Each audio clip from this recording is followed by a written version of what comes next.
샬롬. 2022년 6월 24일 금요일입니다. 기도하겠습니다. 주님, 오늘도 말씀으로 이 하루를 열게 하심을 감사드립니다. 사랑하는 주님, 영적 훈련을 받는 과정에서 저희는 때때로 무엇인가 중요한 것을 놓치는 건 아닐까 생각합니다. 그러나 주님과 함께 있는 한 아무것도 잃을 것이 없다는 것을 믿게 해주십시오. 주님은 그 무엇도 놓치는 분이 아니시기 때문입니다. 그러므로 오늘도 주님께서 주시는 대로 저희에게 맡겨주신 길을 힘차게 걸어가게 해주십시오. 예수님의 이름으로 기도드립니다. 아멘. 오늘의 말씀은 레위기 21장입니다. 여호와께서 모세에게 이르시되 아론의 자손 제사장들에게 말하여 이르라. 그의 백성 중에서 죽은 자를 만짐으로 말미암아 스스로를 더럽히지 말려니와 그의 살부치인 그의 어머니나 그의 아버지나 그의 아들이나 그의 딸이나 그의 형제나 출가하지 아니한 처녀인 그의 자매로 말미암아서는 몸을 더럽힐 수 있느니라. 제사장은 그의 백성의 어른인즉 자신을 더럽혀 속되게 하지 말지니라. 제사장들은 머리털을 깎아 대머리 같게 하지 말며 자기의 수염 양쪽을 깎지 말며 살을 베지 말고 그들의 하나님께 대하여 거룩하고 그들의 하나님의 이름을 욕되게 하지 말 것이며 그들은 여호와의 화제 곧 그들의 하나님의 음식을 드리는 자인즉 거룩할 것이라. 그들은 부정한 창녀나 이혼당한 여인을 취하지 말지니 이는 그가 여호와 하나님께 거룩함이니라. 너는 그를 거룩히 여기라. 그는 내 하나님의 음식을 드림이니라. 너는 그를 거룩히 여기라.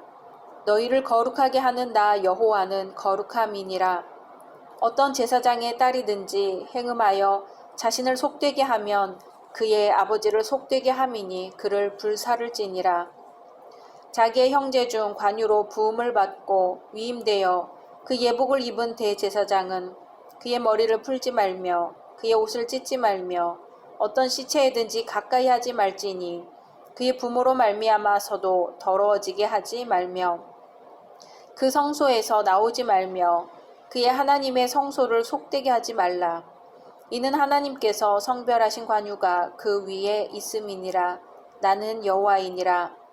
그는 처녀를 데려다가 아내를 삼을지니 과부나 이혼당한 여자나 창녀짓을 하는 더러운 여인을 취하지 말고 자기 백성 중에서 처녀를 취하여 아내를 삼아 그의 자손이 그의 백성 중에서 속되게 하지 말지니 나는 그를 거룩하게 하는 여호와임이니라. 여호와께서 모세에게 말씀하여 이르시되 아론에게 대하여 말하여 이르라.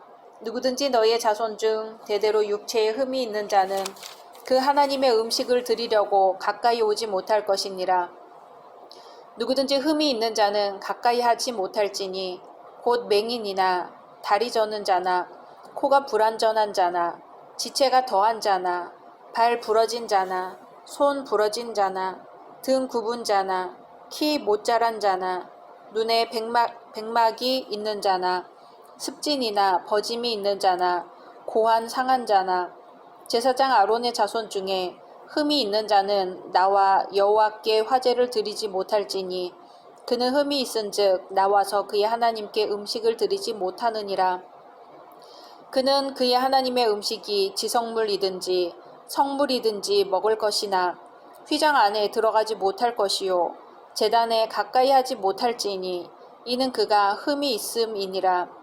이와 같이 그가 내 성소를 더럽히지 못할 것은 나는 그들을 거룩하게 하는 여호와임이니라. 이와 같이 모세가 아론과 그의 아들들과 온 이스라엘 자손에게 말하였더라. 아멘. 레위기 18장에서 26장까지는 용서함을 받은 백성들이 따라야 할 윤리적인 거룩과 의식적인 거룩에 대하여 말하고 있습니다. 그 중에서 18장에서 20장은 일반 백성들의 거룩에 대하여 말하고 있다면 오늘 말씀은 제사장들의 거룩에 대하여 말하고 있습니다. 제사장들에게는 일반 백성들보다 더 엄격한 거룩이 요구되었습니다. 왜냐하면 그들은 하나님과 백성 사이에서 쌍방을 중보하는 사람이기 때문입니다. 당시 유일한 중보자 직무를 수행하였던 제사장은 언약 백성들을 대표하여 거룩한 하나님과 깊이 교제하면서 하나님을 섬기는 사람이었습니다. 이들 제사장은 장차 오실 메시아이신 예수 그리스도의 거룩한 신분과 구속 사역을 예표합니다. 1절에서 6절은 시체와 관련된 제사장의 정결에 대해 말씀합니다. 제사장들이 지켜야 할 두 가지 정결 규례가 있는데, 첫째, 시체와의 접촉에 의한 부정과 그 금지 규정. 둘째, 머리털이나 수염 양편을 깎지도 말고 살을 베지도 말라는 금지 규례가 세부적으로 언급되어 있습니다. 여기서 제사장은 고륙지친을 제외한 일반 사람들이 죽었을 때는 절대로 시체에 가까이 접근하여 자신을 더럽힐 수 없었습니다. 그 이유는 시체 곧 죽음은 인간의 범죄와 타락에 대한 하나님의 저주의 결과를 상징하기 때문입니다. 반면에 고륙지친 곧 부모나 자녀, 형제, 시집가지 아니한 자매, 아내가 죽은 경우에는 그 시체에 접촉하는 것이 허락되었습니다. 7절에서 9절은 제사장의 가정관리에 대해 말하고 있습니다. 제사장의 결혼 규례 및 가정생활에서 지켜야 할 정결 규례가 언급되고 있습니다. 여기서 특히 제사장은 흠이 없고 정숙한 여인을 아내로 맞아들여야 했습니다. 10절에서 15절은 대제사장의 정결 규례에 대해 언급합니다. 여기서는 대제사장이 반드시 지켜야 할 정결 규례 및 결혼 대상에 대해 구체적으로 언급합니다.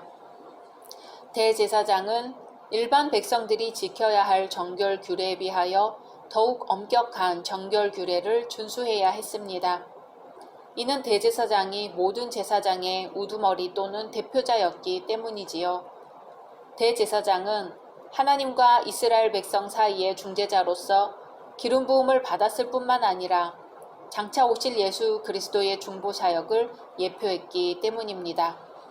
특히 대제사장은 일반 제사장들과는 달리 어떠한 경우에도 머리를 풀거나 예복을 찢을 수 없었으며, 고륙지친 곧 부모가 죽은 경우에도 그 시체에 접촉함으로써 부정케 되는 것이 엄격히 금지되었습니다. 16절에서 24절은 제사장의 신체 조건에 대해 언급합니다. 여기서 신체적으로 이상이 있는 자들, 곧 육체에 흠이 있는 자들은 제사장의 가족의 일원으로서 성물에는 참여할 수 있었으나 제사장의 직무를 수행할 수는 없었습니다. 이는 다음과 같은 이유였습니다. 첫째, 하나님의 임재의 상징인 제단의 성스러움을 보존하고 이스라엘 백성들로 하여금 이 의식법적 규제를 통해 내적 성결의 도를 가르치기 위함이며, 둘째, 구약시대의 제사장은 이스라엘 백성과 하나님 사이를 연결하는 통로로서 죄가 전혀 없으실 뿐만 아니라 완전한 성결자이신 예수 그리스도를 예표하기 때문입니다. 그러나 우리가 여기서 한 가지 분명하게 짚고 넘어갈 점은 본문의 규례가 신체 장애인들을 하나님의 저주받은 자나 부정한 자로 간주하고 있지 않다는 사실입니다. 특히 본 규례는 구약의 의식법적 율법으로 예수 그리스도로 말미암아 외적 의식이 충족되었기 때문에 더 이상 구속력을 발휘할 수 없습니다. 신약시대의 성도들은 하나님의 일을 하는 데 있어서 육체적인 조건 때문에 더 이상 구애받을 필요가 없었습니다. 육체적 장애 유무와는 상관없이 언제나 아름다운 영적 예배를 하나님께 드릴 수 있기 때문입니다. 많은 사람들에게 존경을 받는 목사님이 있었습니다. 그러나 이분에게는 한 가지 걱정거리가 있었습니다. 그것은 다름 아닌 장난꾸러기 아들 녀석 때문이었지요. 어찌나 장난이 심하고 그것을 즐기는지 한 번쯤 이 아이에게 당하지 않은 사람이 없을 정도였습니다. 그날도 여전히 말썽을 피우고 집으로 도망오는 아들을 본 목사님은 홧김에 아이에게 소리쳤습니다. 너 한 번만 더 그런 말썽을 피우면 저 창밖으로 던져버릴 테다. 조금도 반성할 줄 모르는 이 아이는 불과 몇 시간이 채 지나기도 전에 똑같은 잘못을 반복하였습니다. 홧김에 한 말이지만 약속을 지켜야 한다는 생각에 목사님은 고민에 빠졌습니다. 정말 창밖으로 던질 수도 없고 어떻게 하면 좋을까 하고 고민하던 중 좋은 생각이 떠올랐습니다.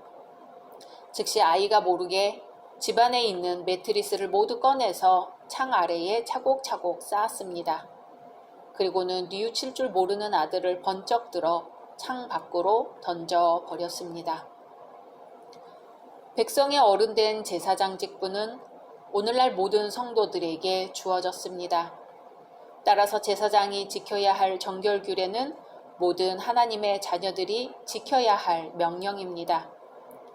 본문 말씀을 통해 성결의 문제가 제사장에게만 제한된 것이 아니라 그의 자녀들에게도 요구되고 있음을 알 수 있습니다.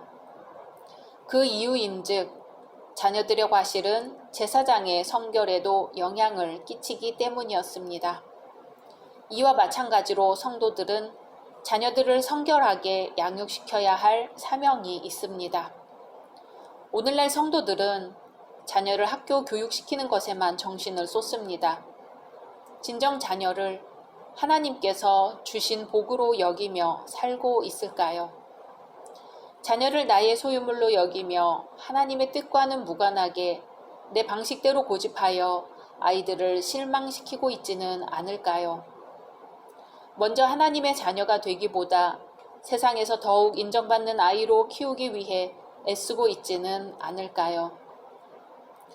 요시야 왕은 역대의 왕과는 달리 하나님께 합한 자로 우상을 멸하고 개혁을 이루는 데 성공하였습니다. 그러나 자녀 교육에는 실패하였습니다. 그의 아들 여호야김은 왕위를 계승하여 여호와 앞에 악을 행하는 자가 되었습니다.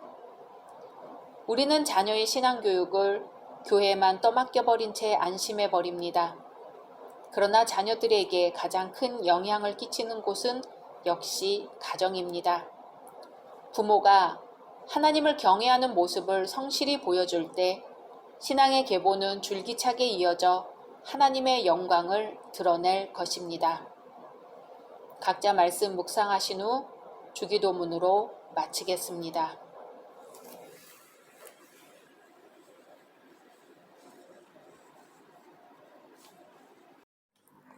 샬롬, 2022년 6월 25일 토요일입니다. 기도하겠습니다.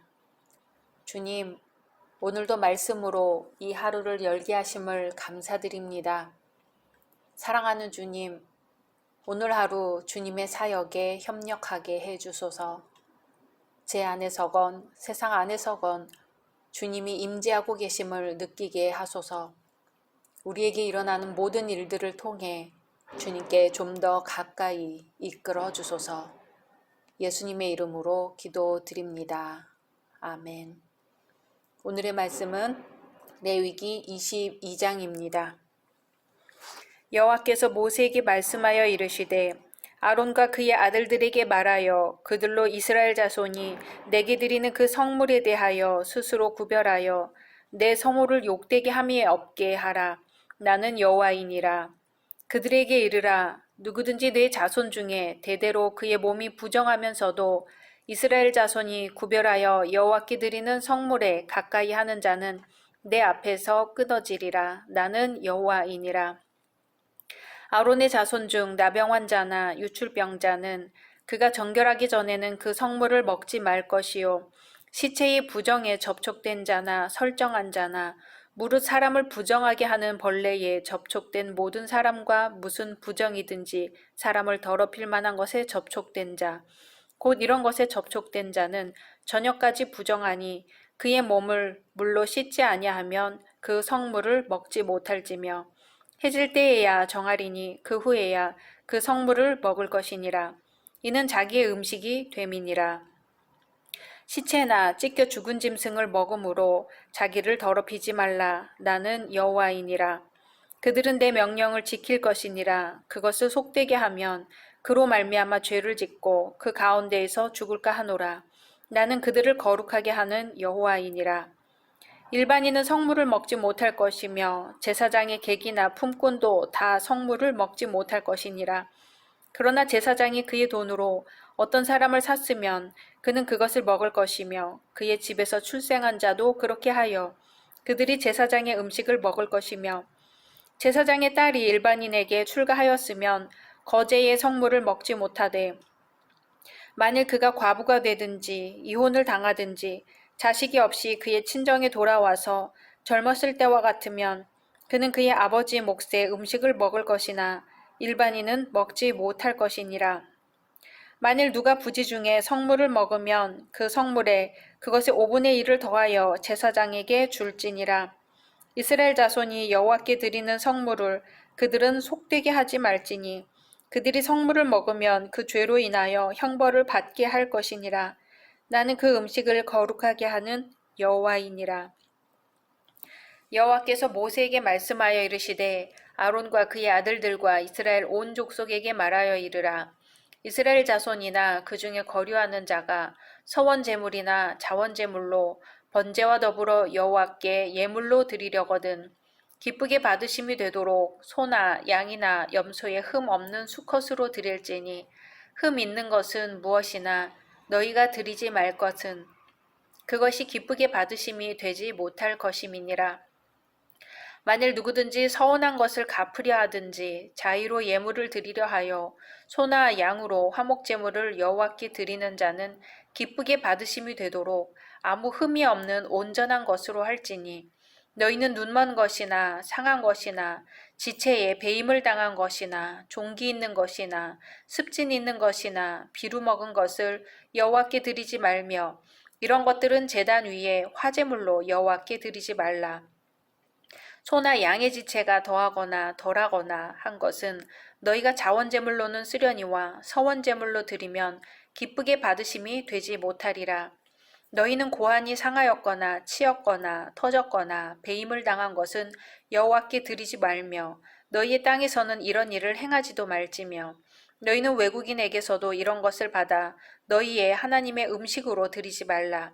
이는 결점이 있고 흠이 있는 것인즉 너희를 위하여 기쁘게 받으심이 되지 못할 것임이니라. 여호와께서 모세에게 말씀하여 이르시되 수소나 양이나 염소가 나거든 이래 동안 그것의 어미와 같이 있게 하라. 8째 날 이후로는 여호와께 화제로 예물을 드리면 기쁘게 받으심이 되리라. 암소나 암양을 막론하고 어미와 새끼를 같은 날에 잡지 말지니라. 너희가 여호와께 감사제물을 드리려거든 너희가 기쁘게 받으심이 되도록 드릴지며 그 제물은 그날에 먹고 이튿날까지 두지 말라. 나는 여호와이니라. 너희는 내 계명을 지키며 행하라. 나는 여호와이니라. 너희는 내 성호를 속되게 하지 말라. 나는 이스라엘 자손 중에서 거룩하게 함을 받을 것이니라. 나는 너희를 거룩하게 하는 여호와요. 너희의 하나님이 되려고 너희를 애굽 땅에서 인도하여 낸 자니 나는 여호와이니라. 아멘. 오늘 말씀은 성물에 관한 규례와 하나님께 제사를 드릴 수 있는 제물에 대한 규례를 언급하고 있습니다. 특히 성물에 관한 것은 제사장들과 그의 가족들 중 성물을 먹을 수 있는 경우와 그렇지 않은 경우에 관한 규례로서 앞장인 21장과 연관되어 있습니다. 성물은 하나님께 속한 것으로서 거룩합니다. 거룩한 음식은 반드시 제사장과 제사장 가정에 속한 사람들만 먹을 수 있습니다. 정결한 상태에서만 먹을 수 있는 거룩한 음식을 부정한 상태에서 먹으면 하나님의 이름이 더럽혀집니다. 따라서 제사장이라 할지라도 부정한 자는 하나님의 성물을 먹을 수 없었습니다. 만약 부정한 채 하나님의 성물을 먹는다면 하나님의 성물을 더럽히는 것이 되어 죽음을 면치 못했습니다. 생존을 위해 먹는 음식과 정결 문제가 직결되어 있습니다. 이는 제사장 가정이 무엇을 가장 중시해야 하는지 구체적으로 지적해주고 있습니다. 동시에 이것은 신약시대에 성도들이 죄를 범하였을 경우에는 하나님의 은혜로부터 단절되어 그 은혜에 참여하지 못함을 암시해 줍니다. 한편 희생제물은 흠없고 온전해야 합니다. 하나님께 제물을 드릴 때 흠 없는 것으로 드려야 함은 하나님께서 거룩하시기 때문입니다. 흠이 없다는 것은 온전한 것으로서 부족함이 없다는 것을 의미합니다. 실로 예수 그리스도는 흠 없는 제물로서 하나님 앞에 온전히 자신을 바쳐 우리들의 죄를 대속하셨습니다. 또한 제물로 드릴 짐승이 어린 새끼일 때는 특별한 배려를 해야 합니다. 하나님께 드리는 예물은 정성이 들어있는 예물이어야 하며 그러한 예물을 하나님께서 기뻐 받으십니다. 오늘 말씀은 모세와 아론에 의해 이스라엘 백성들에게 전해진 이 의식법은 하나님을 어떻게 섬겨야 하는지를 가르치고 있습니다. 21절에 여호와께 드리는 자는 아무 흠이 없는 온전한 것으로 할지니 하고 말씀합니다. 우리는 찬양과 기도로 하나님 앞에 나아갈 수 있으며 그렇게 하나님 앞에 나아갈 수 있다는 사실 자체가 이미 커다란 복임을 알아야 할 것입니다. 우리는 하나님께서 가장 좋은 것으로 섬김을 받기를 원하신다는 사실을 이 의식법을 통해 알게 됩니다. 아울러 우리들 자신이 지는 죄가 사소한 것이 아님도 알게 되고 그 죄를 제거하기 위해서는 피 흘림과 새 생명이 필요하며 그 피와 생명도 흠없고 순전한 희생제물의 피와 생명이어야 함을 알게 됩니다. 하나님께 연락되는 흠없는 제물에 대해 좀 더 살펴보기로 합니다. 연락되도록 아무 흠이 없는 온전한 것으로 할지니 라는 말씀은 하나님께 드리는 제물에 대한 엄격한 원칙을 말해줍니다. 이 원칙은 많은 경우에 합당치 못한 희생제물을 드리는 행위를 축출하는 선언이기도 합니다. 이 선언은 하나님께 그릇된 제물을 바치고서 자기 의무를 다한 양 희망에 들떠 떠들어대는 많은 사람들에게 경고하고 있습니다. 그러므로 스스로 자신의 예물이 흠이 없는가를 돌아보아야 하겠습니다. 합당하게 바친다는 것은 흠없고 온전한 제물뿐 아니라 합당한 마음가짐을 가져야 함을 의미합니다. 제물을 드리는 자는 자신의 죄를 대신할 제물을 드릴 때 먼저 자신의 죄를 회개하고 애통해하는 마음을 가져야 했습니다. 자신의 죄를 전혀 회개하지도 않은 채 제물을 바치기만 한다면 그 제물은 하나님께 연락될 수 없었습니다. 그리스도께서는 많은 사람의 죄를 대속하기 위해 그 자신을 십자가에 내어주심으로 하나님께 연락되는 제물이 되셨습니다. 그리스도는 자신을 순환의 희생제물로 내어주셨으며 구약이 예시한 완전한 희생과 속죄양의 길을 우리 앞에 보여주셨습니다. 우리는 이미 그리스도 예수 안에서 구원을 얻었습니다. 그러므로 이제는 속죄제의 제물이 아니라 감사제의 제물을 드려야 할 것입니다. 우리의 몸을 하나님 앞에 산 제물로 드리는 제사야말로 하나님이 연락하시는 가장 흠 없는 제사입니다. 주님은 오늘 우리가 하나님의 영광을 위하여 밝은 눈으로 하나님을 섬기기를 원하십니다. 각자 말씀 묵상하신 후 주기도문으로 마치겠습니다. 샬롬 2022년 6월 28일 화요일입니다. 기도하겠습니다. 주님, 오늘도 말씀으로 이 하루를 열게 하심을 감사드립니다. 사랑하는 주님, 진정으로 마음이 가난해진다는 것은 어떤 것일까요? 모든 것을 가졌을 때보다 아무것도 소유하지 않을 때 오히려 온전히 주님을 소유하게 될까요? 주님, 우리 자신을 완전히 부정하고 하나님으로 그 자리를 가득 채울 수 있는 믿음을 주옵소서. 예수님의 이름으로 기도드립니다. 아멘. 오늘의 말씀은 레위기 23장입니다. 여호와께서 모세에게 말씀하여 이르시되 이스라엘 자손에게 말하여 이르라. 이것이 나의 절기들이니 너희가 성회로 공포할 여호와의 절기들이니라. 엿새 동안은 일할 것이요 일곱째 날은 쉴 안식일이니 성회의 날이라. 너희는 아무 일도 하지 말라. 이는 너희가 거주하는 각 처에서 지킬 여호와의 안식일이니라. 이것이 너희가 그 정한 때에 성회로 공포할 여호와의 절기들이니라. 첫째 달 열 나흔 날 저녁은 여호와의 유월절이요 이달 열 닷새 날은 여호와의 무교절이니 이래 동안 너희는 무교병을 먹을 것이요 그 첫날에는 너희가 성회로 모이고 아무 노동도 하지 말지며 너희는 이래 동안 여호와께 화제를 드릴 것이요 일곱째 날에도 성회로 모이고 아무 노동도 하지 말지니라. 여호와께서 모세에게 말씀하여 이르시되 이스라엘 자손에게 말하여 이르라.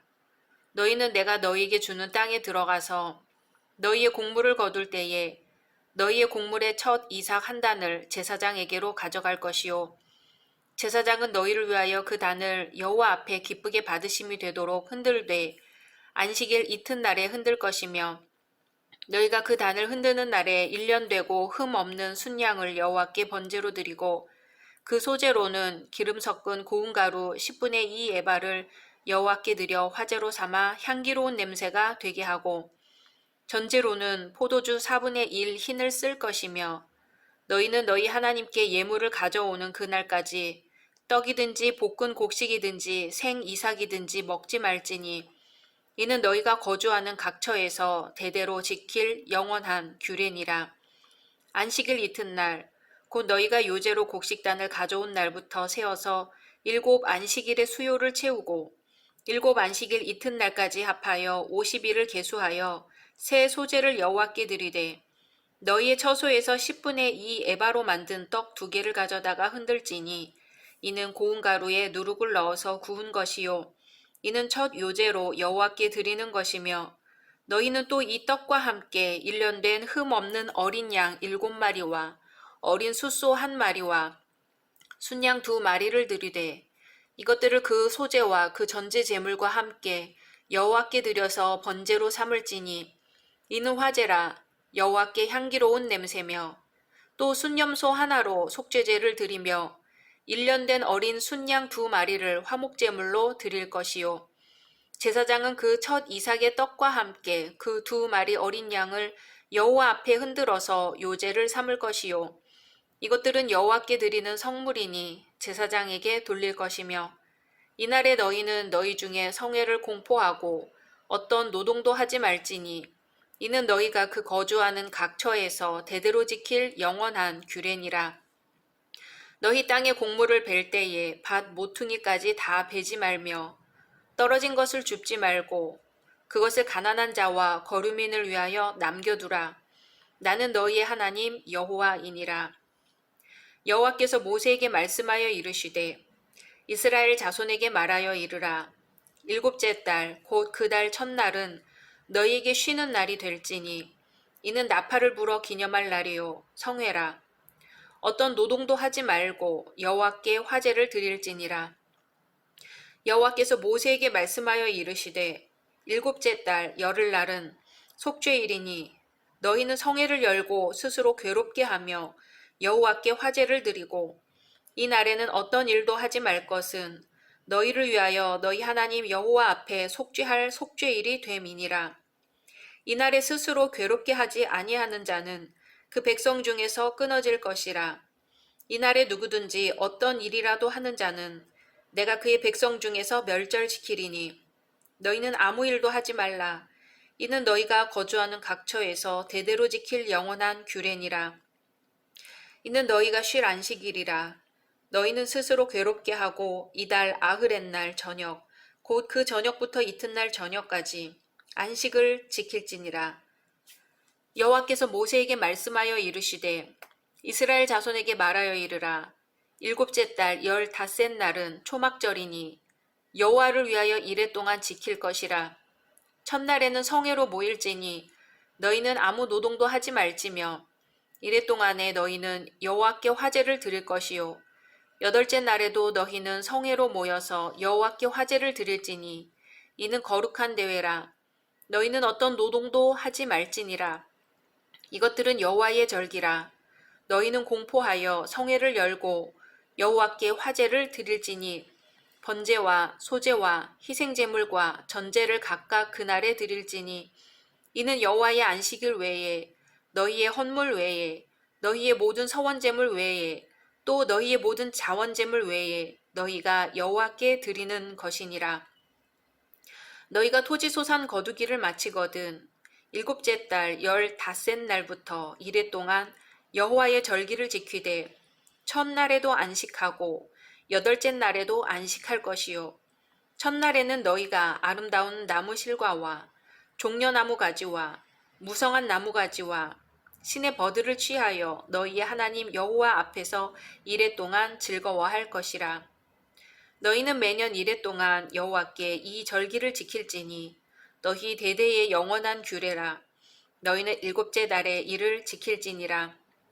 너희는 이레 동안 초막에 거주하되 이스라엘에서 난 자는 다 초막에 거주할지니 이는 내가 이스라엘 자손을 애굽 땅에서 인도하여 내던 때에 초막에 거주하게 한 줄을 너희 대대로 알게 함이니라. 나는 너희의 하나님 여호와이니라. 모세는 이와 같이 여호와의 절기를 이스라엘 자손에게 공포하였더라. 아멘. 오늘 말씀은 이스라엘 백성들이 지켜야 할 여호와의 절기에 대한 규례입니다. 이 절기들은 이스라엘 백성들이 1년 동안 지켜야 할 것들로서 하나님이 행하신 구속의 역사와 복주심의 역사를 나타냅니다. 하나님의 구속의 역사를 기념하는 것은 유월절과 무교절, 속죄일 등이며 복의 역사를 기념하는 것은 초실절과 오순절, 초막절, 나팔절 등입니다. 이스라엘의 절기는 크게 나누어 봄 추수 축제와 가을 추수 축제로 구분할 수 있습니다. 여기서 추수 계절이 2번인 것은 이스라엘의 기후 때문입니다. 대기 10월부터 이듬해 3월경까지는 우기가 계속됩니다. 이때는 곡물을 재배하여 이듬해 봄에 추수할 수 있습니다. 그리고 이때부터 시작해서 대개 4월에서 9월까지는 비가 오지 않는 건기가 지속되고 그런 후 가을에 과일을 추수하는 계절을 맞이하게 됩니다. 봄 축제는 춘분이 지나고 첫 번째 보름달이 떠오르는 날부터 시작됩니다. 봄은 곡식을 추수하는 계절로 주로 보리를 추수하게 됩니다.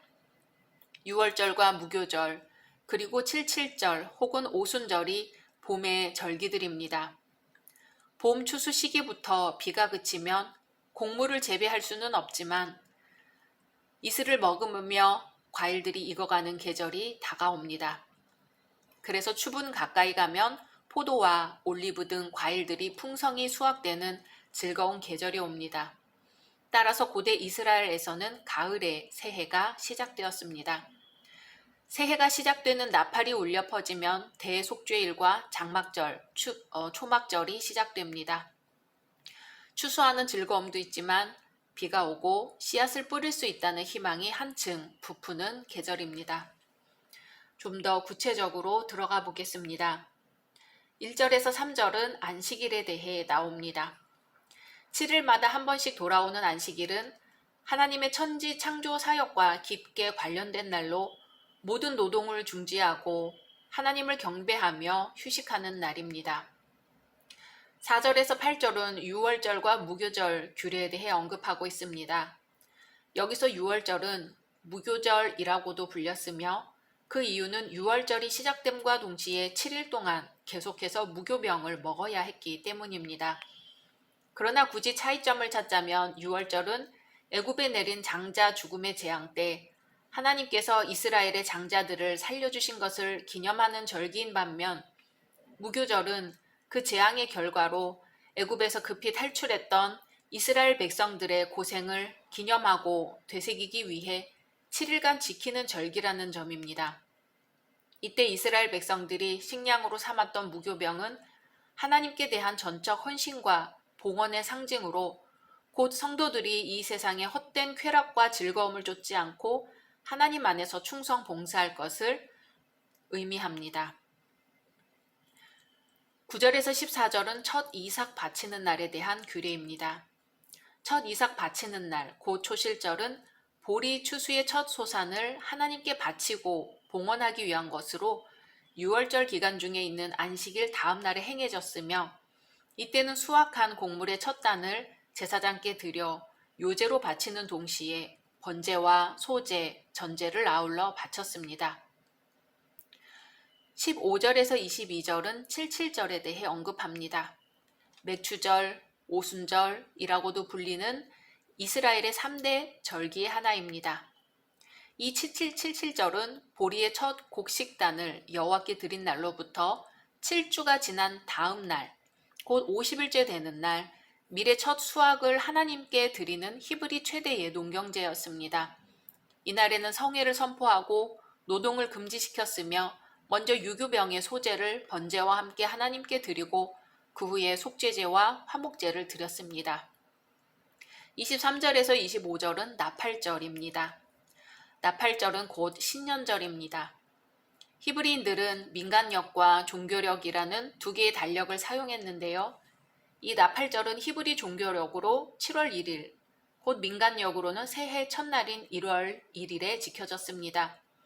이날은 하나님의 새로운 날이 도래했음을 알리고 기쁨으로 새날을 맞기 위한 안식의 날로 특별히 전국 각지에서 나팔을 불어 기념하였습니다.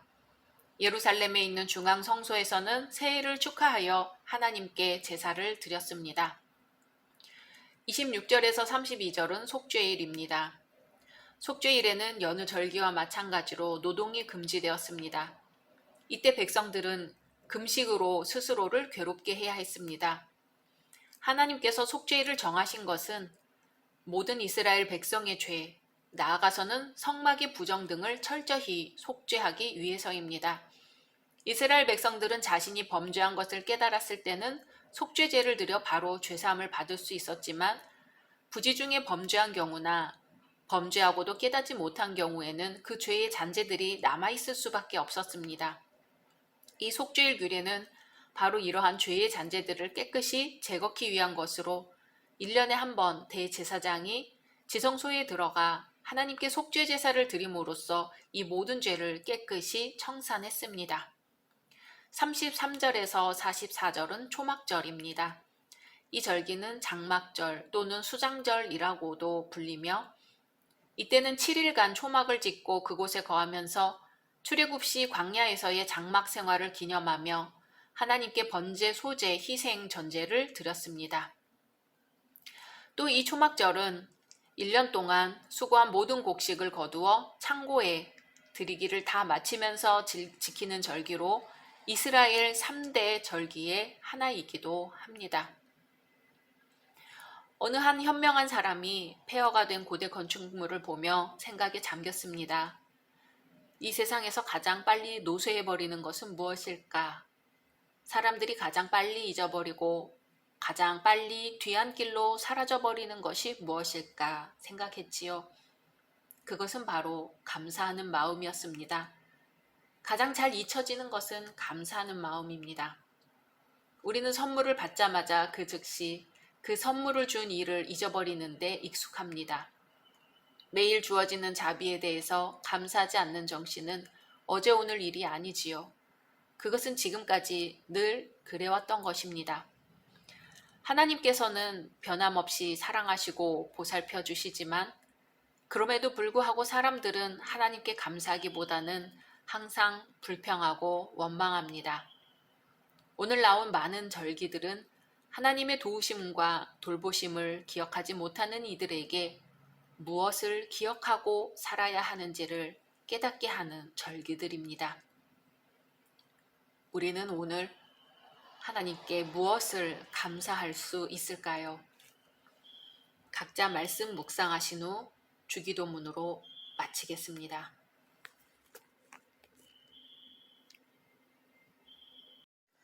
샬롬, 2022년 6월 29일 수요일입니다. 기도하겠습니다. 주님, 오늘도 말씀으로 이 하루를 열게 하심을 감사드립니다. 사랑하는 주님, 저에게 주어지는 모든 것이 주님의 선물임을 깨닫게 하옵소서. 하나님께서 주시거나 걷어가시거나 주님 안에서 늘 만족하게 하옵소서.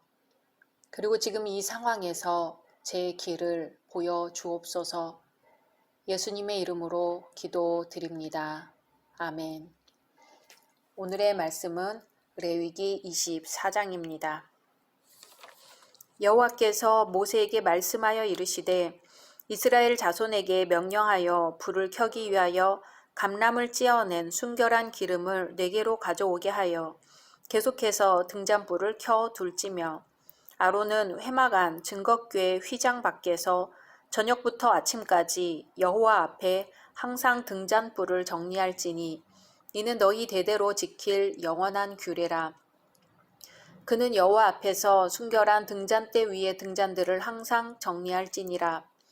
너는 고운 가루를 가져다가 떡 12개를 굽되 각 덩이를 10분의 2 에바로 하여 여호와 앞 순결한 상 위에 두 줄로 한 줄에 6씩 진설하고 너는 또 정결한 유향을 그 각 줄 위에 두어 기념물로 여호와께 화제를 삼을 것이며 안식일마다 이 떡을 여호와 앞에 항상 진설할지니 이는 이스라엘 자손을 위한 것이요 영원한 언약이니라. 이 떡은 아론과 그의 자손에게 돌리고 그들은 그것을 거룩한 곳에서 먹을지니 이는 여호와의 화제 중 그에게 돌리는 것으로서 지극히 거룩함이니라. 이는 영원한 규례니라. 이스라엘 자손 중에 그의 어머니가 이스라엘 여인이요 그의 아버지는 애굽 사람인 어떤 사람이 나가서 한 이스라엘 사람과 진영 중에서 싸우다가 그 이스라엘 여인의 아들이 여호와의 이름을 모독하며 저주함으로 무리가 끌고 모세에게로 가니라. 그의 어머니의 이름은 슬로밋이요 단지파 디브리의 딸이었더라. 그들이 그를 가두고 여호와의 명령을 기다리더니 여호와께서 모세에게 말씀하여 이르시되 그 저주한 사람을 진영 밖으로 끌어내어 그것을 들은 모든 사람이 그들의 손을 그의 머리에 얹게 하고 온 회중이 돌로 그를 칠지니라. 너는 이스라엘 자손에게 말하여 이르라. 누구든지 그의 하나님을 저주하면 죄를 담당할 것이요 여호와의 이름을 모독하면 그를 반드시 죽일지니 온 회중이 돌로 그를 칠 것이니라. 거류민이든지 본토인이든지 여호와의 이름을 모독하면 그를 죽일지니라. 사람을 쳐 죽인 자는 반드시 죽일 것이요 짐승을 쳐 죽인 자는 짐승으로 짐승을 갚을 것이며 사람이 만일 그의 이웃에게 상해를 입혔으면 그가 행한 대로 그에게 행할 것이니 상처에는 상처로 눈에는 눈으로 이에는 이로 갚을지라. 남에게 상해를 입힌 그대로 그에게 그렇게 할 것이며 짐승을 죽인 자는 그것을 물어줄 것이요 사람을 죽인 자는 죽일지니 거류민에게든지 본토인에게든지 그 법을 동일하게 할 것은 나는 너희의 하나님 여호와임이니라. 모세가 이스라엘 자손에게 말하니 그들이 그 저주한 자를 진영 밖으로 끌어내어 돌로 쳤더라. 이스라엘 자손이 여호와께서 모세에게 명령하신 대로 행하였더라. 아멘. 오늘 레위기 24장 말씀은 성전에 빛이 되는 등잔과 진설병에 관한 규례, 여호와의 성호를 모독한 자를 돌로 쳐 죽인 신뢰와 더불어 여러 가지 살인죄 및 상해죄에 대한 배상법이 구체적으로 언급되고 있습니다. 모세오경 전체에서 레위기의 위치를 살펴보면 출애굽기와 레위기는 타락한 인간이 어떻게 다시 하나님께로 나아갈 수 있는가를 이중적인 형태로 보여주고 있습니다. 출애굽기가 하나님께서 임재하시는 성막의 건설과 봉헌을 상세히 계시하고 있다면 레위기는 구원의 구체적인 내용인 죄 사함의 제의적 행위들과 그에 따르는 성결된 생활들을 계시하고 있습니다. 하나님께서는 이스라엘 백성을 따로 구분하여 언약대로 거룩한 백성이 되게 하셨습니다. 그리고 이스라엘의 거룩성이 속된 것들로 인하여 상실될 것을 경계하셨습니다. 그러기에 너희는 거룩하라. 나 여호와 너희 하나님이 거룩함이니라는 이 하나님의 명령은 레위기 전체의 주제입니다. 또한 이 명령은 구원받은 이스라엘 백성이 자신의 신분 혹은 정체성을 항상 깨닫고 선민의 역할을 할 수 있는 근간이 됩니다. 말씀으로 더 자세히 들어가 보겠습니다. 1절에서 9절은 성소 내의 등잔과 진설병에 관한 규례입니다. 원래 등대는 성소 안에 비치되었던 것으로 7개의 등잔이 있었으며 이 등잔에 대한 관리는 대제사장이 담당하였습니다. 여기서 등대는 성령의 역사를 통해 드러나는 복음의 진리를 상징합니다. 오늘날 성도들은 세상을 죄와 사망으로부터 구원하는 구원의 소식, 곧 복음의 진리를 밝히는 등대구실을 다하여야 합니다. 또한 진설병은 고운 가루 10분의 2 에바로 만든 떡덩이로 모두 12개를 만들어 성소 안 떡 상위에 6개씩 두 줄로 진설하였습니다. 여기서 성소의 떡상 위에 진설된 12개의 떡은 이스라엘 12지파를 가리키며 신약에 와서는 예수 그리스도 안에서 영적 이스라엘이 된 모든 성도들을 비유합니다. 따라서 12개의 떡덩이가 여호와께 온전히 바쳐진 것처럼 오늘날의 성도들도 하나님께 온전히 바쳐지는 제물로서 물질과 시간과 재능뿐만 아니라 자신의 마음과 뜻과 정성을 모두 주께 바쳐야 합니다. 여호와께 바쳐진 진설병은 매 안식일마다 교체되어 진설되었으며 이는 하나님과 언약 백성 사이에 끊임없는 영적 교제를 의미합니다. 10절에서 16절은 하나님을 모독한 슬로모이스의 아들에 대한 처형이 나와 있습니다. 레위기가 기록될 당시에는 이스라엘 백성 사이에서 크고 작은 사건들이 꼬리를 물고 일어났을 것입니다. 그럼에도 불구하고 레위기는 8장에서 10장에 나오는 아론 가문의 제사장 위임식에 관계된 기록 외에는 대부분 역사적 사건이 아닌 율법 조항으로만 구성되어 있습니다. 그러므로 이 부분에 언급된 슬로밋의 아들에 대한 처형 사건은 매우 예외적이며 특별한 기록이라 할 수 있습니다. 이 사건이 이렇게 레위기에 기록된 것은 이 사건이 하나님의 이름을 더럽히고 저주한 자에 대한 판례로서 두고두고 교훈이 될 수 있기 때문이었을 것입니다. 10절 11절은 슬로밋의 아들이 하나님을 저주하는 장면입니다. 그리고 12절은 무리들이 그를 잡아 가둔 후 하나님의 분부를 기다리는 장면입니다. 마지막으로 13절에서 16절은 그를 돌로 쳐 죽이라는 하나님의 명령입니다. 이스라엘 민족은 애굽에서 노예 생활을 할 때 그들 중에 이방 족속인 애굽 사람들과 결혼한 경우가 많았으며 출애굽을 했을 때 이스라엘 민족과 더불어 나와 혼합된 무리로 함께 살았습니다. 그런 가운데 경건한 여호와 신앙을 가지고 살아가는 이스라엘 백성들과 우상 숭배 습성에 깊게 젖어있던 애굽인들 사이에 마찰이 많이 있었습니다. 이로 인해 여러 가지 사회 문제를 일으키기도 하였습니다. 오늘 말씀에 등장한 싸움도 결국 이런 차원에서 이해될 수 있습니다. 슬로밋의 아들에 대한 처형 사건은 하나님을 저주하는 것이 하나님의 권위와 질서에 대한 반역이며 교만의 극치라는 교훈을 줍니다. 또 하나님께서 금하시는 자포는 종교적, 도덕적 타락을 초래하며 그 결국은 하나님의 신성을 모독하는 엄청난 결과를 불러올 수 있다고 교훈합니다. 그리고 성도의 무분별하고 경솔한 결혼은 영적 타락을 초래할 위험이 있기에 배우자 선택에 있어 성도들은 기도로 임해야 할 뿐만 아니라 신중한 자세로 심사숙고해야 함을 교훈합니다. 마지막으로 인간의 분노는 건전한 이성의 작용과 절제할 수 있는 능력을 마비시켜 버릴 수 있기에 성도들은 싸움의 요인을 미리 막고 인내할 수 있는 용기가 필요함을 교훈합니다. 17절에서 23절은 살인죄 및 상해죄에 대한 배상법을 언급합니다.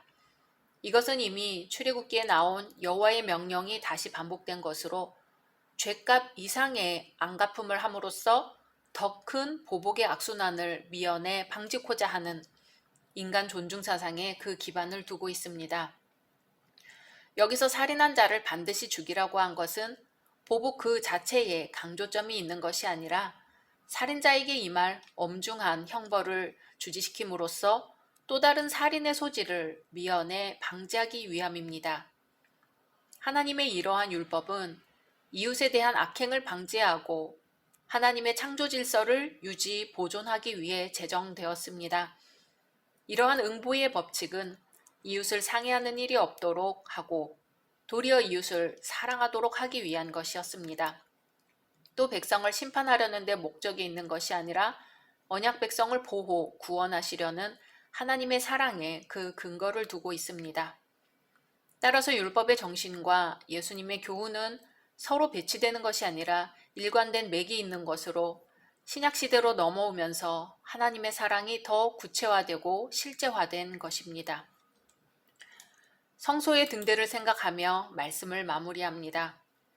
성소를 밝혀주는 유일한 빛이 금 등대의 빛이었듯이 이 암흑의 세상을 밝혀줄 유일한 빛은 바로 교회와 우리 성도들입니다. 우리는 그러한 빛의 사명을 잘 감당하기 위해 말씀을 위해 살고 끊이지 않고 어두운 세상을 밝히는 빛되기를 힘쓰며 또한 자신을 잘 관리해야 합니다. 그렇게 함으로써만 마침내 세상을 향해 빛을 발하는 진정한 그리스도인이 될 수 있습니다. 오늘 우리 한날의 삶이 세상의 빛으로 빛나기를 소망합니다. 각자 말씀 묵상하신 후 주기도문으로 마치겠습니다.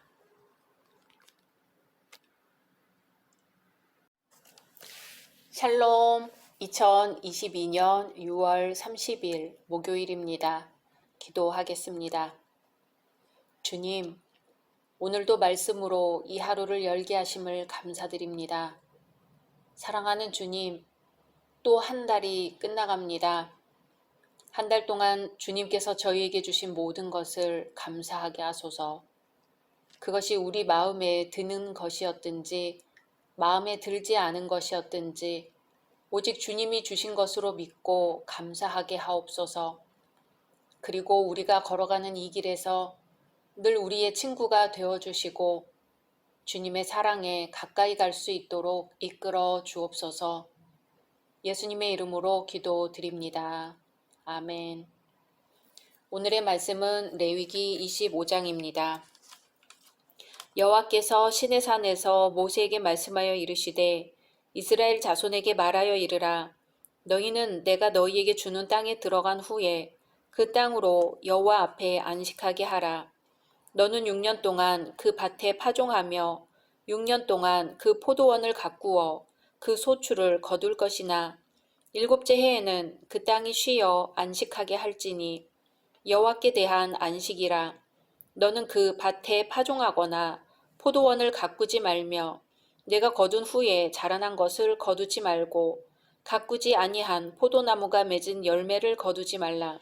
이는 땅의 안식년임이니라. 안식년의 소출은 너희가 먹을 것이니 너와 내 남종과 내 여종과 내 품꾼과 너와 함께 거류하는 자들과 내 가축과 내 땅에 있는 들짐승들이 다 그 소출로 먹을 것을 삼을지니라. 너는 7 안식년을 계수할지니 이는 7년이 7번인즉 안식년 7번 동안 곧 49년이라. 7째 달 열흘날은 속죄일이니 너는 뿔라팔 소리를 내되 전국에서 뿔라팔을 크게 불지며 너는 50년째 해를 거룩하게 하여 그 땅에 있는 모든 주민을 위하여 자유를 공포하라. 이 해는 너희에게 희년이니 너희는 각각 자기의 소유지로 돌아가며 각각 자기의 가족에게로 돌아갈지며 그 50년째 해는 너희의 희년이니 너희는 파종하지 말며 스스로 난 것을 거두지 말며 가꾸지 아니한 포도를 거두지 말라. 이는 희년이니 너희에게 거룩함이니라. 너희는 밭의 소출을 먹으리라. 이 희년에는 너희가 각기 자기의 소유지로 돌아갈지라.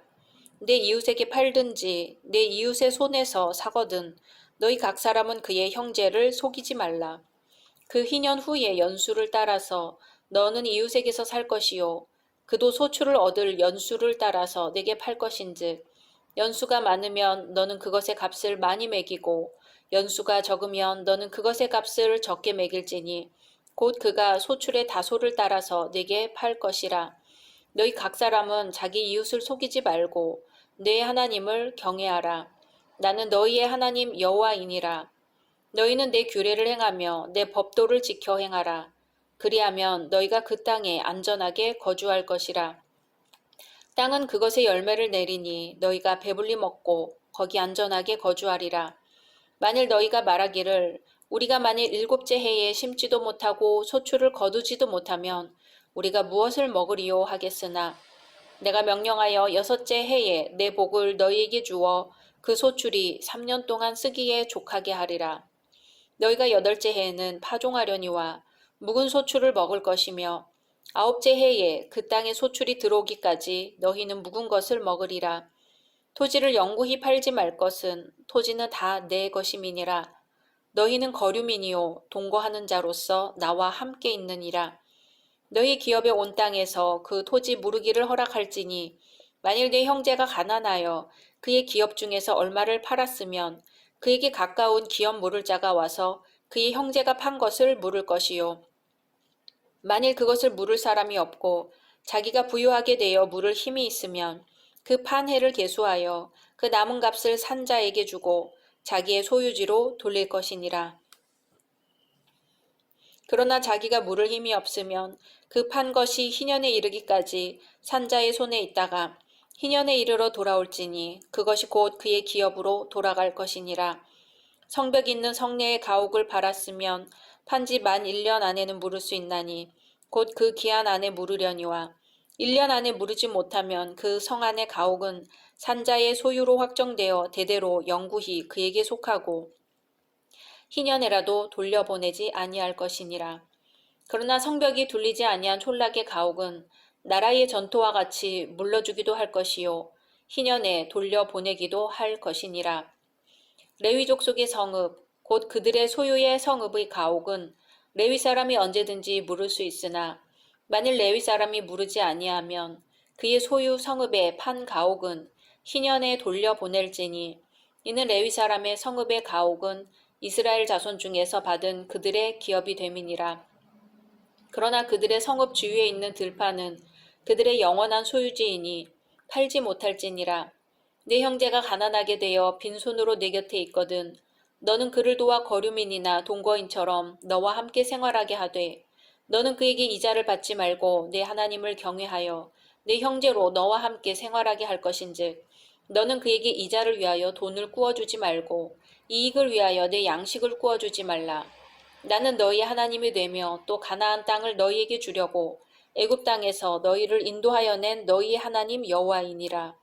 너와 함께 있는 내 형제가 가난하게 되어 내게 몸이 팔리거든 너는 그를 종으로 부리지 말고 품꾼이나 동거인과 같이 함께 있게 하여 희년까지 너를 섬기게 하라. 그때에는 그와 그의 자녀가 함께 내게서 떠나 그의 가족과 그의 조상의 기업으로 돌아가게 하라. 그들은 내가 애굽 땅에서 인도하여 낸 내 종들이니 종으로 팔지 말 것이라. 너는 그를 엄하게 부리지 말고 내 하나님을 경외하라. 내 종은 남녀를 막론하고 내 사방 이방인 중에서 취할지니 남녀 종은 이런 자 중에서 사올 것이며 또 너희 중에 거류하는 동거인들의 자녀 중에서도 너희가 사올 수 있고 또 그들이 너희와 함께 있어서 너희 땅에서 가정을 이룬 자들 중에서도 그리할 수 있은즉 그들이 너희의 소유가 될지니라. 너희는 그들을 너희 후손에게 기업으로 주어 소유가 되게 할 것이라. 이방인 중에서는 너희가 영원한 종을 삼으려니와 너희 동족 이스라엘 자손은 너희가 피차 엄하게 부리지 말지니라.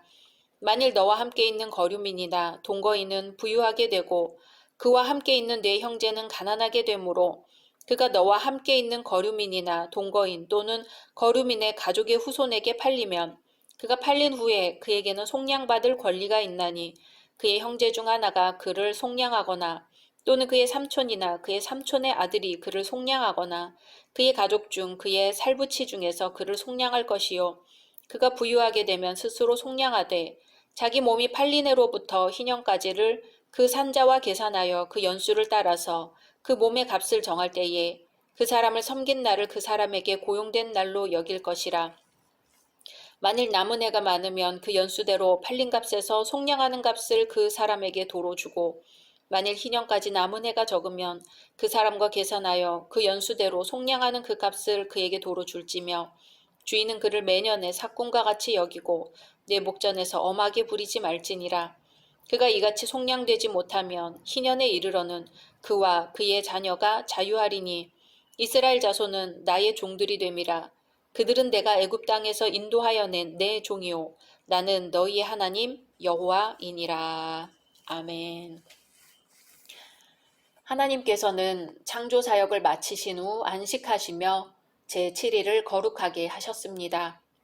안식일은 사람들을 노동으로부터 해방시켜 온종일 전적으로 창조주와 구속주이신 하나님을 섬기는 자유를 주기 위해 제정되었습니다. 이 자유는 안식년에도 나타납니다.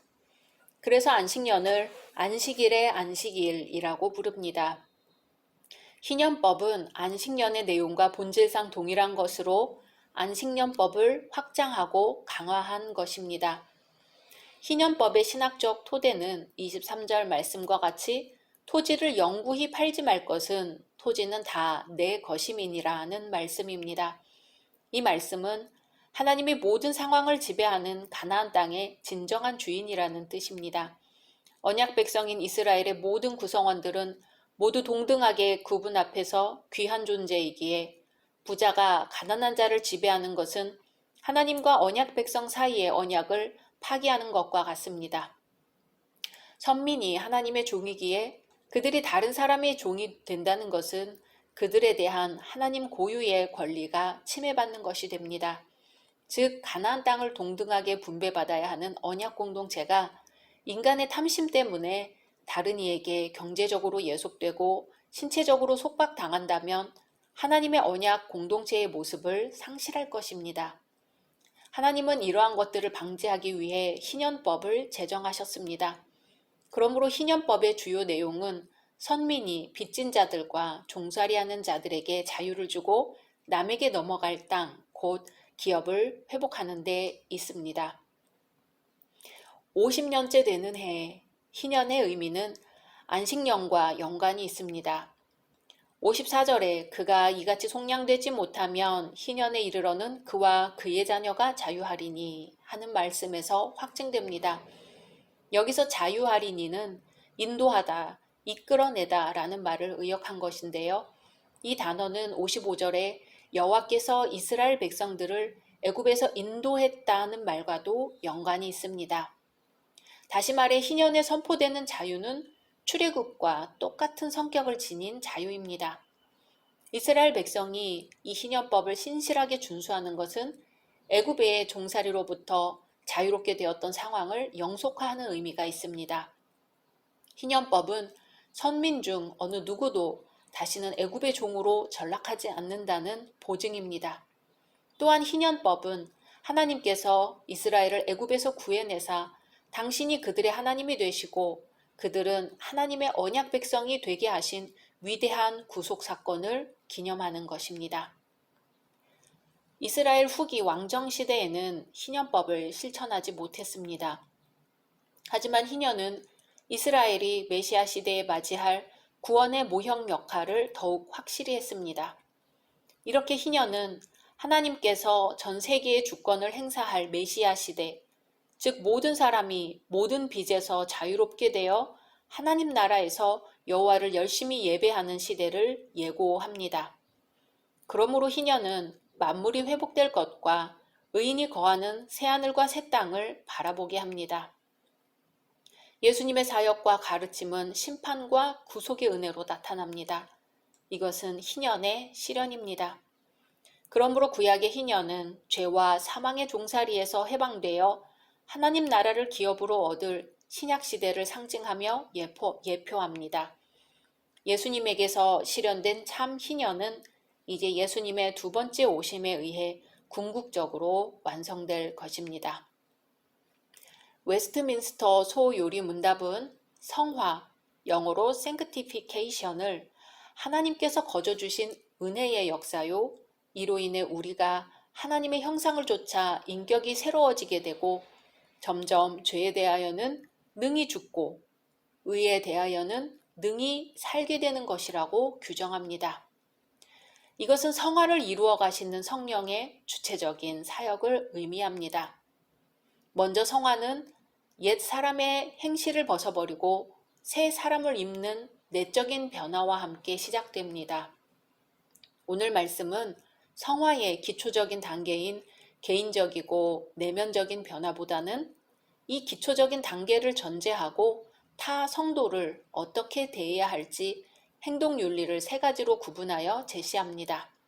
첫째, 구제의 장려입니다. 현대 자본주의 사회에서 모든 활동의 중요한 원동력은 자본이지요. 그래서 사람들은 자본의 증식에만 급급한 실정이고 손해보는 일을 기피하는 데 익숙해져 있습니다. 오늘날의 각박한 세상을 살아가는 그리스도인들 중에서도 자신의 재산을 움켜쥐고 더 늘리려고만 하지 형제를 구제하는 데는 인색한 태도를 취하는 이가 있습니다. 그럼으로써 신앙의 초보 단계인 내적인 변화에만 안주하고 있는 것입니다. 그러나 하나님은 구원받은 이들이 마땅히 가난한 이웃을 구제해야 한다고 누누이 명령하십니다. 둘째, 이자 금지입니다. 중세 가톨릭에서 종교개혁을 이루어낸 종교 지도자들이 당시 당면했던 문제는 경제활동에서 어쩔 수 없이 일어나는 이자 문제였습니다. 왜냐하면 당시의 유럽은 중세의 장원 경제를 청산하고 산업주의로 들어서는 길목에 있었으며 경제활동을 추진시키는 동인이 토지에서 자본으로 넘어가는 과도기였기 때문입니다. 그래서 칼빈은 타인에게 빌린 돈에 대해 이자를 금지한 로마 가톨릭의 입장과는 달리 이자를 인정하였습니다. 그러나 그가 이자를 인정한 것은 단지 돈을 빌리는 자가 그 돈으로 자신의 이윤을 추구할 경우에 국한된 것이었습니다. 우리가 이자 금지의 규정을 아무에게나 무작정 적용함으로써 스스로 경제적인 손실을 자초할 필요는 없습니다. 다만 타 성도가 곰핍함으로 인하여 돈을 빌리고자 한다면 이를 기꺼이 빌려주어야 합니다. 하나님은 가난한 형제에게 이자놀이하는 행위를 죄로 간주하십니다. 특히 선지자 아모스는 가난한 동족에게 저당으로 잡은 것을 돌려주라는 하나님의 말씀을 거역한 타락한 부자들에게 심판을 선언했습니다. 성도는 너희가 여기 내 형제 중에 지극히 작은 자 하나에게 한 것이 곧 내게 한 것이니라고 하신 그리스도의 말씀을 구체적으로 실천해야 할 것입니다. 셋째, 노예 폐지입니다. 오늘 말씀은 구제와 무이자 명령에 이어 동족을 노예로 부리지 말라고 가르칩니다. 이런 자세가 하나님을 경외하는 것이라고 분명히 말합니다. 당시 사회적, 문화적 여건상 노예의 존재는 자연스럽게 인정되었습니다. 그러나 하나님은 택한 백성이 종노릇하는 것을 금하셨습니다.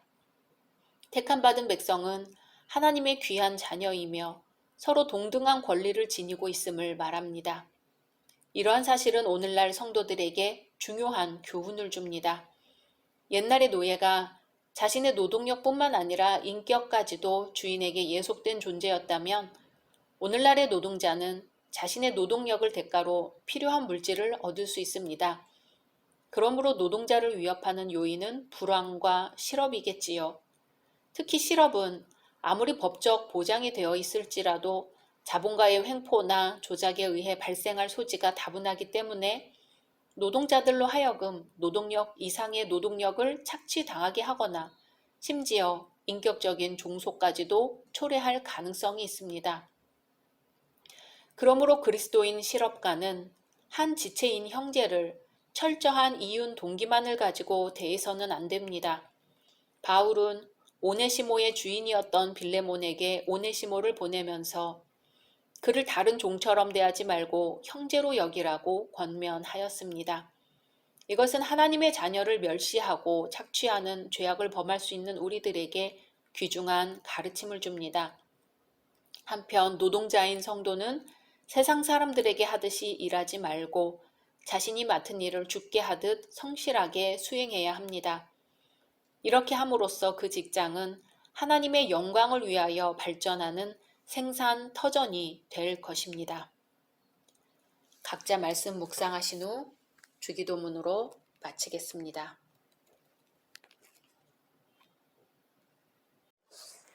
샬롬 2022년 7월 1일 금요일입니다. 기도하겠습니다. 주님, 오늘도 말씀으로 이 하루를 열게 하심을 감사드립니다. 사랑하는 주님, 새로운 한 달이 시작되는 날의 새벽입니다. 이번 한 달간 하나님이 원하시는 것을 알게 해달라고 기도하게 하소서. 어떻게 하면 하나님을 기쁘시게 할까 기도하게 하소서. 우리가 주님의 길을 따라갈 수 있도록 길잡이가 되어주시고 그 길을 따라갈 수 있도록 힘을 허락하소서. 예수님의 이름으로 기도드립니다. 아멘. 오늘의 말씀은 레위기 26장입니다. 너희는 자기를 위하여 우상을 만들지 말지니 조각한 것이나 주상을 세우지 말며 너희 땅에 조각한 석상을 세우고 그에게 경배하지 말라. 나는 너희 하나님 여호와임이니라. 너희는 내 안식일을 지키며 내 성소를 경외하라. 나는 여호와이니라.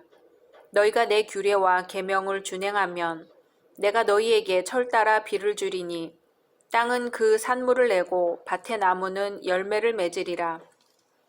너희의 타작은 포도 딸 때까지 미치며 너희의 포도 따는 것은 파종할 때까지 미치리니 너희가 음식을 배불리 먹고 너희의 땅에 안전하게 거주하리라. 내가 그 땅에 평화를 줄 것인즉 너희가 누울 때 너희를 두렵게 할 자가 없을 것이며 내가 사나운 짐승을 그 땅에서 제할 것이요 칼이 너희의 땅에 두루 행하지 아니할 것이며 너희의 원수들을 쫓으리니 그들이 너희 앞에서 칼에 엎드러질 것이라. 또 너희 다섯이 백을 쫓고 너희 백이 만을 쫓으리니 너희 대적들이 너희 앞에서 칼에 엎드러질 것이며 내가 너희를 돌보아 너희를 번성하게 하고 너희를 창대하게 할 것이며 내가 너희와 함께한 내 언약을 이행하리라. 너희는 오래 두었던 묵은 곡식을 먹다가 새 곡식으로 말미암아 묵은 곡식을 치우게 될 것이며 내가 내 성막을 너희 중에 세우리니 내 마음이 너희를 싫어하지 아니할 것이며 나는 너희 중에 행하여 너희의 하나님이 되고 너희는 내 백성이 될 것이니라. 나는 너희를 애굽 땅에서 인도해내어 그들에게 종된 것을 면하게 한 너희의 하나님 여호와이니라. 내가 너희의 멍에의 빗장을 부수고 너희를 바로 서서 걷게 하였느니라. 그러나 너희가 내게 청종하지 아니하여 이 모든 명령을 준행하지 아니하며 내 규례를 멸시하며 마음에 내 법도를 싫어하여 내 모든 계명을 준행하지 아니하며 내 언약을 배반할진대 내가 이같이 너희에게 행하리니 곧 내가 너희에게 놀라운 재앙을 내려 폐병과 열병으로 눈이 어둡고 생명이 쇠약하게 할 것이요 너희가 파종한 것은 헛되리니 너희의 대적이 그것을 먹을 것임이며 내가 너희를 치리니 너희가 너희의 대적에게 패할 것이요 너희를 미워하는 자가 너희를 다스릴 것이며 너희는 쫓는 자가 없어도 도망하리라. 또 만일 너희가 그렇게까지 되어도 내게 청종하지 아니하면 너희의 죄로 말미암아 내가 너희를 7배나 더 징벌하리라. 내가 너희의 세력으로 말미암은 교만을 꺾고 너희의 하늘을 철과 같게 하며 너희 땅을 놋과 같게 하리니 너희의 수고가 헛될지라. 땅은 그 산물을 내지 아니하고 땅의 나무는 그 열매를 맺지 아니하리라. 너희가 나를 거슬러 내게 청종하지 아니할진대 내가 너희의 죄대로 너희에게 7배나 더 재앙을 내릴 것이라. 내가 들짐승을 너희 중에 보내리니 그것들이 너희의 자녀를 움키고 너희 가축을 멸하며 너희의 수요를 줄이리니 너희의 길들이 황폐하리라. 이런 일을 당하여도 너희가 내게로 돌아오지 아니하고 내게 대항할진대 나 곧 나도 너희에게 대항하여 너희 죄로 말미암아 너희를 7배나 더 치리라. 내가 칼을 너희에게로 가져다가 언약을 어긴 원수를 갚을 것이며 너희가 성읍에 모일지라도 너희 중에 연병을 보내고 너희를 대적의 손에 넘길 것이며 내가 너희가 의뢰하는 양식을 끊을 때에 10 여인이 한 화덕에서 너희 떡을 구워 저울에 달아주리니 너희가 먹어도 배부르지 아니하리라. 너희가 이같이 될지라도 내게 청종하지 아니하고 내게 대항할진대 내가 진노로 너희에게 대항하되 너희의 죄로 말미암아 7배나 더 징벌하리니 너희가 아들의 살을 먹을 것이요 딸의 살을 먹을 것이며 내가 너희의 산당들을 헐며 너희의 분향단들을 부수고 너희의 시체들을 부서진 우상들 위에 던지고 내 마음이 너희를 싫어할 것이며 내가 너희의 성읍을 황폐하게 하고 너희의 성소들을 황량하게 할 것이요 너희의 향기로운 냄새를 내가 흠향하지 아니하고 그 땅을 황무하게 하리니 거기 거주하는 너희의 원수들이 그것으로 말미암아 놀랄 것이며 내가 너희를 여러 민족 중에 흩을 것이요 내가 칼을 빼어 너희를 따르게 하리니 너희의 땅이 황무하며 너희의 성읍이 황폐하리라. 너희가 원수의 땅에 살 동안에 너희의 본토가 황무할 것이므로 땅이 안식을 누릴 것이라. 그때의 땅이 안식을 누리리니 너희가 그 땅에 거주하는 동안 너희가 안식할 때에 땅은 쉬지 못하였으나 그 땅이 황무할 동안에는 쉬게 되리라. 너희 남은 자에게는 그 원수들의 땅에서 내가 그들의 마음을 약하게 하리니 그들은 바람에 불린 잎사귀 소리에도 놀라 도망하기를 칼을 피하여 도망하듯 할 것이요 쫓는 자가 없어도 엎드러질 것이라. 그들은 쫓는 자가 없어도 칼 앞에 있음같이 서로 짓밟혀 넘어지리니 너희가 원수들을 맞설 힘이 없을 것이요 너희가 여러 민족 중에서 망하리니 너희의 원수들의 땅이 너희를 삼킬 것이라. 너희 남은 자가 너희의 원수들의 땅에서 자기의 죄로 말미암아 쇠잔하며 그 조상의 죄로 말미암아 그 조상같이 쇠잔하리라. 그들이 나를 거스른 잘못으로 자기의 죄악과 그들의 조상의 죄악을 자복하고 또 그들이 내게 대항함으로 나도 그들에게 대항하여 내가 그들을 그들의 원수들의 땅으로 끌어갔음을 깨닫고 그 할례받지 아니한 그들의 마음이 낮아져서 그들의 죄악의 형벌을 기쁘게 받으면 내가 야곱과 맺은 내 언약과 이삭과 맺은 내 언약을 기억하며 아브라함과 맺은 내 언약을 기억하고 그 땅을 기억하리라. 그들이 내 법도를 싫어하며 내 규례를 멸시하였으므로 그 땅을 떠나서 사람이 없을 때에 그 땅은 황폐하여 안식을 누릴 것이요 그들은 자기 죄악의 형벌을 기쁘게 받으리라. 그런즉 그들이 그들의 원수들의 땅에 있을 때에 내가 그들을 내버리지 아니하며 미워하지 아니하며 아주 멸하지 아니하고 그들과 맺은 내 언약을 폐하지 아니하리니 나는 여호와 그들의 하나님이 됨이니라. 내가 그들의 하나님이 되기 위하여 민족들이 보는 앞에서 애굽 땅으로부터 그들을 인도하여 낸 그들의 조상과의 언약을 그들을 위하여 기억하리라. 나는 여호와이니라. 이것은 여호와께서 시내 산에서 자기와 이스라엘 자손 사이에 모세를 통하여 세우신 규례와 법도와 율법이니라. 아멘. 오늘 말씀은 레위기 전체의 결론 부분에 해당되는 장입니다. 순종에 따른 복과 불순종에 따른 저주, 그리고 만일 타락하여 저주의 형벌을 받았다 할지라도 회개하고 돌아오면 언제든지 회복시켜 주시겠다는 약속의 말씀으로 구성되어 있습니다. 오늘 레위기 26장은 전체에서 특이한 본문입니다. 법전도 아니요 제사 의식에 관한 것도 아니기 때문입니다. 오늘 말씀은 여호와의 법과 명령을 준수하는 사람에게는 복을, 귀를 기울이지 않고 불순종하는 사람에게는 형벌을 약속하고 있습니다. 이러한 복과 저주의 선언은 성경시대의 주요 법적 선언문에서 일반적으로 제시되는 것들입니다. 하나님은 왜 이러한 선택의 기회를 제시하실까요? 그것은 인간에게 자유의지가 있다는 것을 전제로 합니다. 하나님의 명령을 선택하여 복종하고 그 법에 의해 살아갈 능력이 있다는 것을 말해줍니다. 여호와의 법과 명령에 따라서 살아가는 자에게는 비를 충분히 주어 풍년을 맞게 하고 평화롭게 번영하는 삶을 살게 할 것이며 무엇보다 여호와께서 그들 가운데 계시는 복이 베풀어집니다. 그러나 여호와의 명령을 거부하면 형벌이 내려집니다. 처음에는 가벼운 형벌부터 시작해서 계속 가중되어 극도로 비참한 지경에 이르는 형벌을 받게 됩니다.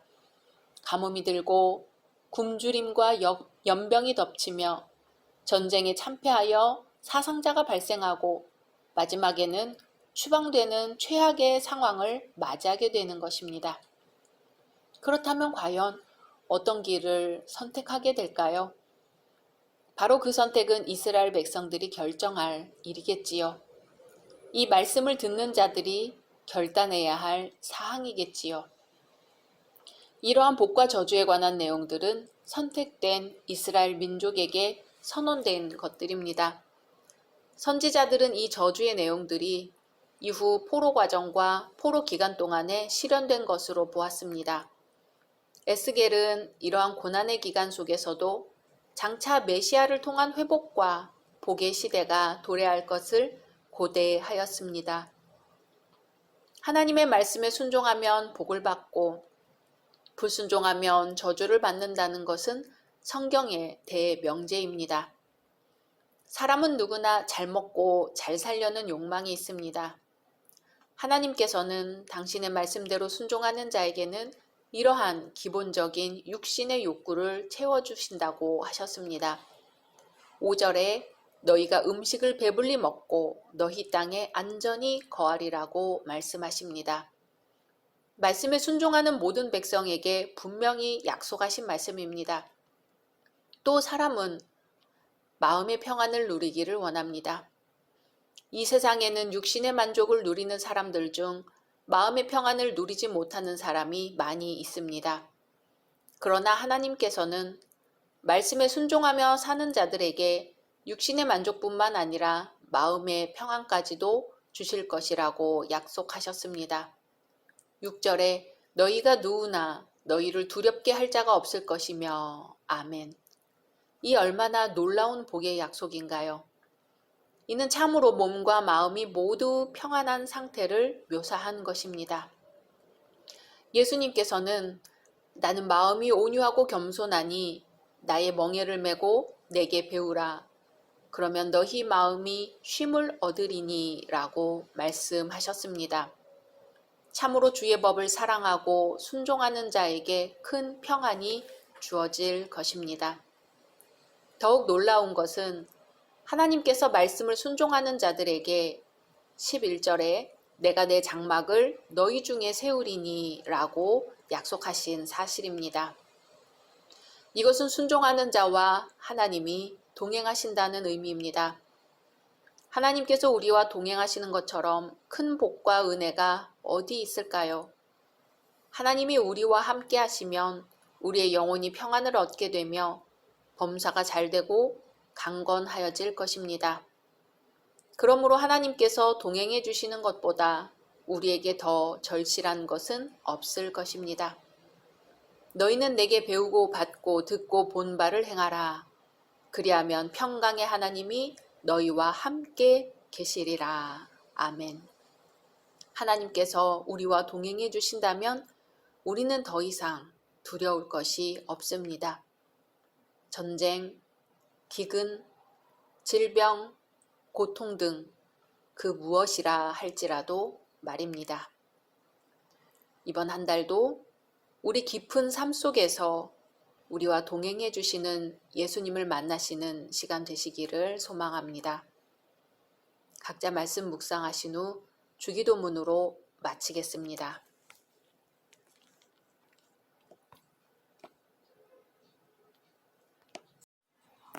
샬롬, 2022년 7월 2일 토요일입니다. 기도하겠습니다. 주님, 오늘도 말씀으로 이 하루를 열게 하심을 감사드립니다. 사랑하는 주님, 우리가 주님을 사랑하고 주님이 창조하신 모든 것을 사랑할 수 있는 순수한 마음을 찾게 도와주옵소서. 주님께 봉사하는 동안 우리 자신은 잊고 오직 주님만 생각하게 하옵소서. 예수님의 이름으로 기도드립니다. 아멘. 오늘의 말씀은 레위기 27장입니다.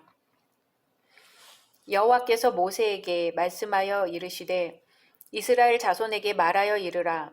만일 어떤 사람이 사람의 값을 여호와께 드리기로 분명히 서원하였으면 너는 그 값을 정할지니 네가 정한 값은 20살로부터 60살까지는 남자면 성소의 세겔로 은 50세겔로 하고 여자면 그 값을 30세겔로 하며 5살로부터 20살까지는 남자면 그 값을 20세겔로 하고 여자면 10세겔로 하며 1개월로부터 5살까지는 남자면 그 값을 은 5세겔로 하고 여자면 그 값을 은 3세겔로 하며 60살 이상은 남자면 그 값을 15세겔로 하고 여자는 13겔로 하라. 그러나 서원자가 가난하여 내가 정한 값을 감당하지 못하겠으면 그를 제사장 앞으로 데리고 갈 것이요. 제사장은 그 값을 정하되 그 서원자의 형편대로 값을 정할지니라. 사람이 서원하는 예물로 여호와께 드리는 것이 가축이면 여호와께 드릴 때는 다 거룩하니 그것을 변경하여 우열간 바꾸지 못할 것이요. 혹 가축으로 가축을 바꾸면 둘 다 거룩할 것이며 부정하여 여호와께 예물로 드리지 못할 가축이면 그 가축을 제사장 앞으로 끌어갈 것이요. 제사장은 우열간의 값을 정할지니 그 값이 제사장의 정한 대로 될 것이며 만일 그가 그것을 물으려면 내가 정한 값에 그 5분의 1을 더할지니라. 만일 어떤 사람이 자기 집을 성별하여 여호와께 드리려 하면 제사장이 그 우열간의 값을 정할지니 그 값은 제사장이 정한 대로 될 것이며 만일 그 사람이 자기 집을 물으려면 내가 값을 정한 돈에 그 5분의 1을 더할지니 그리하면 자기 소유가 되리라. 만일 어떤 사람이 자기 기업된 밭 얼마를 성별하여 여호와께 드리려 하면 마지기 수대로 내가 값을 정하되 보리 한 호멜지기에는 은 50세겔로 계산할지며 만일 그가 그 밭을 희년부터 성별하여 드렸으면 그 값을 내가 정한 대로 할 것이요. 만일 그 밭을 희년 후에 성별하여 드렸으면 제사장이 다음 희년까지 남은 연수를 따라 그 값을 계산하고 정한 값에서 그 값에 상당하게 감할 것이며 만일 밭을 성별하여 드린 자가 그것을 물으려면 네가 값을 정한 돈에 그 5분의 1을 더할지니 그리하면 그것이 자기 소유가 될 것이요. 만일 그가 그 밭을 무르지 아니하려거나 타인에게 팔았으면 다시는 무르지 못하고 희년이 되어서 그 밭이 돌아오게 될 때에는 여호와께 바친 성물이 되어 영영이 드린 땅과 같이 제사장의 기업이 될 것이며 만일 사람에게 샀고 자기 기업이 아닌 밭을 여호와께 성별하여 드렸으면 너는 값을 정하고 제사장은 그를 위하여 희년까지 계산하고 그는 내가 값을 정한 돈을 그날에 여호와께 드려 성물로 삼을지며 그가 판 밭은 희년에 그 판 사람 곧 그 땅의 원주인에게로 되돌아갈지니라. 또 내가 정한 모든 값은 성소의 세겔로 하되 20게라를 한 세겔로 할지니라. 오직 가축 중에 처음 난 것은 여호와께 드릴 첫 것이라. 소나 양은 여호와의 것이니 누구든지 그것으로는 성별하여 드리지 못할 것이며 만일 부정한 짐승이면 내가 정한 값에 그 5분의 1을 더하여 물을 것이요. 만일 무르지 아니하려면 내가 정한 값대로 팔지니라. 어떤 사람이 자기 소유 중에서 오직 여호와께 온전히 바친 모든 것은 사람이든지 가축이든지 기업에 바치든지 팔지도 못하고 무르지도 못하나니 바친 것은 다 여호와께 지극히 거룩함이며 온전히 바쳐진 그 사람은 다시 무르지 못하나니 반드시 죽일지니라. 그리고 그 땅의 10분의 1, 곧 그 땅의 곡식이나 나무의 열매는 그 10분의 1은 여호와의 것이니 여호와의 성물이라. 또 만일 어떤 사람이 그의 11조를 물으려면 그것에 5분의 1을 더할 것이요. 모든 소나 양의 11조는 목자의 지팡이 아래로 통과하는 것에 10번째의 것마다 여호와의 성물이 되리라. 그 우열을 가리거나 바꾸거나 하지 말라. 바꾸면 둘 다 거룩하리니 무르지 못하리라. 이것은 여호와께서 시내산에서 이스라엘 자손을 위하여 모세에게 명령하신 계명이니라.